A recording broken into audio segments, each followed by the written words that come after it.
My name is Shane Morton. I play the drums, and I'm the 12th grade family group leader. I wasn't raised in church. Actually, didn't even have a Christian role model in my family whatsoever when I was a kid. Well, I started going to church when I was in college, which was probably around 2002. I hadn't been in church at all really up to that point. Maybe a youth group here and there when I was in high school. Had some experiences there that kind of turned me away from it, and in that process kind of blamed it on God at the time, not really realizing that that wasn't what happened. So I started going to church when I was in college, and that was really when I started to figure out who Christ was and what that meant to have Him in my life.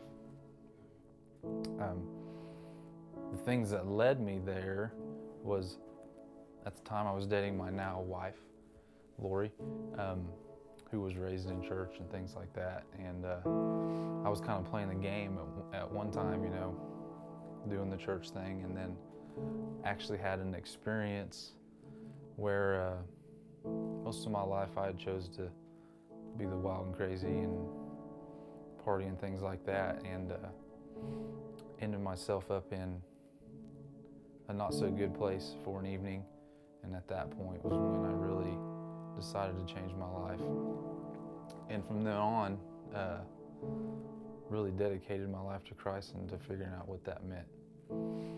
Being a Christian is still definitely a challenge. By no means, once you accept Jesus as your Savior, does everything go away and everything just get smoothed over and easy. There has been times in my life where things have happened, and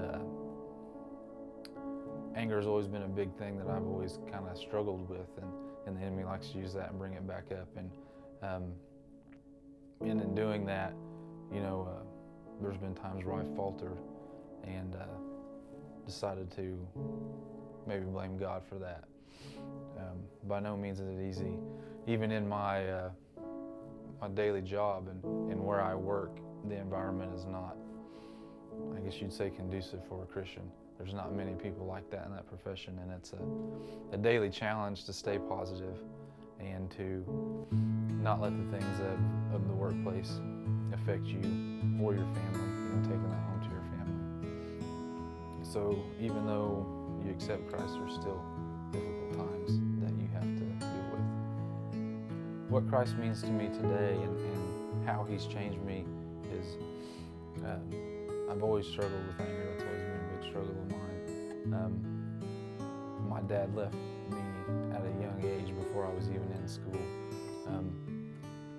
So that's where a lot of anger stemmed from, and that's where a lot of not feeling good enough, I always struggled as a perfectionist, whether it was on the baseball field or in the classroom or with friends. I always wanted to be perfect. And so I think the biggest thing with Christ today for me is He's kind of filled that void where you know, although I never had an earthly father that was always there for me, now I know that that's what void He fills for me. And even through that, even though that wasn't the best situation, I've learned a lot of ways to be a better father, you know, through Christ, and not having that role model there for me at home. And as far as with the anger thing, you know, being able to deal with that. And I'd say the biggest thing is just Him helping me to be a great father and to be a great husband. And in the day-to-day life, just be able to deal with things and realize that I may not be perfect, but to Him I am, no matter what. My name is Shane Morton, and I am second.